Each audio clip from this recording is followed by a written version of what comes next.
بسم اللہ الرحمن الرحیم۔ میں پارک میں بیٹھا آرام سے چپس کھانے میں مصروف تھا اور میرے بینچ کے ساتھ والی جگہ خالی تھی، اسی لیے میں نے وہاں پر بھی چپس رکھے ہوئے تھے اور ساتھ کولڈ ڈرنکس بھی موجود تھی۔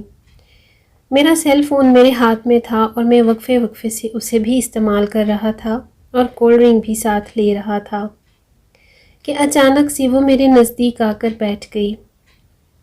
مجھے بہت برا بھی لگا، کیونکہ ایسے کوئی کسی اجنبی کے پاس آ کر بلا اجازت نہیں بیٹھتا، اور دوسرا جب میں نے اس کا سرسری جائزہ لیا تو وہ کوئی مانگنے والی معلوم ہوئی، مگر میرا دل کچھ اور ہی کہہ رہا تھا۔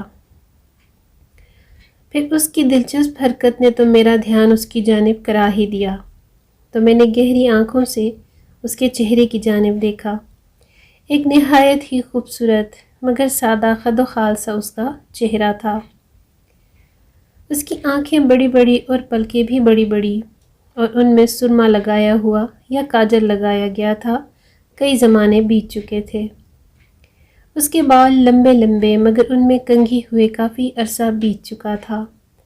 گندے سے لیکن عمر لگ بھگ 25 سے 28 کے درمیان معلوم ہو رہی تھی۔ اس کے کپڑے میلے کچیلے تھے اور جوتی تھی تو بہت قیمتی، مگر شاید وہ اپنا معیار بھی کھو چکی تھی۔ میں ادھر ادھر سے بے خبر ہو کر اس کا اچھا خاصا دلچسپی سے جائزہ لینے میں مصروف تھا کہ اس نے میری طرف ایک بار بھی نہ دیکھا، بلکہ میرے چپس اور کولڈ ڈرنکس وہ اسے استعمال کر رہی تھی جیسے وہ اپنے ساتھ خود لائی ہو۔ یہ معاملہ میرے لیے کافی دلچسپ ہوتا جا رہا تھا، اسی لیے میں نے اسے چپس اور کولڈ ڈرنک سے نہیں روکا، بلکہ اس کو توقع کے ساتھ دیکھ رہا تھا کہ کچھ ہی دیر یوں ہی خاموشی رہی، اور پھر میں نے اسے بڑی بے تکلفی سے دیکھا، مگر میرا ضبط جواب دے گیا اور میں اس سے مخاطب ہو گیا۔ آہستہ سے یہ آپ کیا کر رہی ہیں؟ اس قدر شائستہ اور نرم لہجہ اس لیے بھی اپنایا کہ یہ کوئی مانگنے والی نہیں بلکہ تقدیر کی ماری ہوئی لگ رہی تھی۔ انتظار، اس نے میری طرف دیکھے بغیر جواب دیا۔ کس کا انتظار؟ میں اور زیادہ متجسس ہو گیا اور دلچسپی لینے لگا۔ زندگی کا، اس نے جواب دیا، اور ساتھ ہی اس کی آنکھیں بھیگنے لگیں۔ پارک میں اور بھی لوگ موجود تھے، مگر جس بے تکلفی سے وہ میرے ساتھ آ کر بیٹھی تھی اور دعوت کر رہی تھی، بس لوگوں نے یہی سمجھا کہ میرے ساتھ ہی ہے اور کوئی نہیں ہے۔ اس کی بھیگی آنکھیں دیکھ کے میں اس کے درد کا اندازہ لگا سکتا تھا۔ میرے دل میں اس کو دیکھ کر چوٹ لگی۔ مگر تم تو زندہ ہو، پھر یہ زندگی کی تلاش میں ذرا وضاحت کرو گی؟ بس ختم ہو گئے؟ وہ بولی۔ کیا مطلب ختم ہو گئے؟ میں نے حیرت سے پھر سوال کیا۔ کیا ختم ہو گئے؟ وہ میرے پہلے سوال کو نظر انداز کر کے میری طرف خالی چپس کے پیکٹ کو کر کے پہلی بار میری طرف متوجہ ہو گئی۔ اس کی آنکھوں میں کیا کمال کی کشش تھی کہ ایک بار میں اس کے سحر میں ہی گرفتار ہو گیا اور خاموشی سے اس کو دیکھنے لگا، لیکن اگلے ہی لمحے اس نے زور زور سے خالی پیکٹ کو اپنے دونوں ہاتھوں سے چھپایا، تو میں حقیقت کی دنیا میں واپس آیا اور چپس کا پیکٹ اور کولڈ ڈرنک ختم کر چکی تھی وہ۔ مجھے اس کی اس ادا پر بہت پیار آیا اور ترس بھی۔ میرے ساتھ والے ڈھابے سے چھوٹو کو بلایا اور اس کے ذریعے 2 پیکٹ چپس مزید منگوائی، جس کو اس نے بہت ہی مجھ سے تقریباً چھین کر مزے سے کھانا شروع کر دیا۔ ابھی وہ چپس کھا ہی رہی تھی کہ پارک کے باہر ایک گاڑی رکنے کی آواز آئی۔ کچھ لوگ پارک میں داخل ہوئے، ان میں 2 لوگ ہسپتال کے نمائندے تھے اور ایک عورت اور ایک مرد جو اندر داخل ہو رہے تھے۔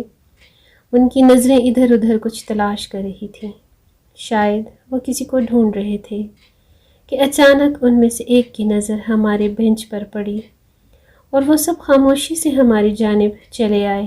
میں معاملات کو سمجھنے کی کوشش کر ہی رہا تھا کہ وہ لوگ اتنے قریب آ گئے کہ ان لوگوں نے اس لڑکی کو بازو سے پکڑ کر زبردستی اٹھایا اور ساتھ چلنے کے لیے فورس کرنے لگے۔ اس لڑکی کے ہاتھ سے چپس گر کر زمین پر بکھر گئے۔ مجھ سے رہا نہ گیا اور میں نے اٹھ کر اس وارڈ بوائے کو دھکا دیا اور ان کی گرفت سے آزاد کرا لیا۔ وہ میرے پیچھے سہم کے چھپ گئی۔ اتنے میں وہ مرد اور عورت جو غالباً اس لڑکی کے ماں باپ لگ رہے تھے، انتہائی پریشانی کی حالت میں ہمارے قریب آئے اور مجھ سے مخاطب ہوئے، معاف کرنا بیٹا، یہ ہماری بیٹی ہے، اس کی دماغی حالت ٹھیک نہیں ہے، اس لیے اس کا علاج جاری ہے، مگر آج صبح یہ ہسپتال سے بھاگ آئی ہے۔ ہم نے کافی تلاش کیا، تب ہمیں کسی نے اس کے حلیے کی نشاندہی کرتے ہوئے یہاں کا پتہ بتایا، تو ہم فوراً یہاں پر چلے آئے۔ اس عورت کے لہجے میں اس قدر محبت اور درد تھا کہ میرے بھی آنسو بہہ نکلے۔ میں اس لڑکی کے آگے سے ہٹ گیا اور وہ سہمے سے انداز میں میری طرف دیکھنے لگی۔ میرا جی تو چاہا کہ اسے عمر بھر کے لیے اپنا بنا لوں، لیکن یہ سب کچھ میرے بس میں نہیں تھا۔ اتنے میں اسے اس کی ماں نے آگے بڑھ کر تھاما اور اسے لے کر پارک سے باہر کی طرف وہ چل دیے۔ باہر جا کر وہ رکے اور اس لڑکی نے کچھ اس طریقے سے پیچھے مڑ کر مجھے دیکھا کہ میں بے اختیار رونے لگا۔ اس کی حالت پر ترس آ رہا تھا۔ میں عجیب سی کشمکش میں تھا، تصویر بنا کھڑا تھا۔ اس لڑکی جو مجھ سے مانوس ہونے لگی تھی، اس کے درد کی وجہ بھی میں نہیں پوچھ سکتا تھا، اور وہ مجھ سے جدا ہو گئی۔ میں مایوسی سے اسی بینچ پر بیٹھ گیا اور وہاں سے اس کو جاتا ہوا دیکھنے لگا۔ کچھ ہی دیر پہلے وہ میرے ساتھ کسی دوست کی طرح بیٹھی باتیں کر رہی تھی۔ میرے اب بھی مسلسل آنسو نکل رہے تھے اور میں اس کے بارے میں سوچ رہا تھا کہ اچانک بھیگی آنکھوں سے میری نظر بینچ کے نیچے پڑی۔ وہاں ایک طے شدہ کاغذ پر تھی جس پر کافی سلوٹیں پڑی ہوئی تھیں۔ یہ وہ کاغذ تھا شاید جو گہما گہمی میں اس لڑکی کے ہاتھ سے گرا تھا۔ میں نے اسے اٹھایا اور اس کو پڑھنا شروع کر دیا۔ اس پر ایک تحریر لکھی ہوئی تھی، پیاری تحریر، تو میں سمجھ جاؤں گا کہ ہمارا ساتھ یہیں تک تھا۔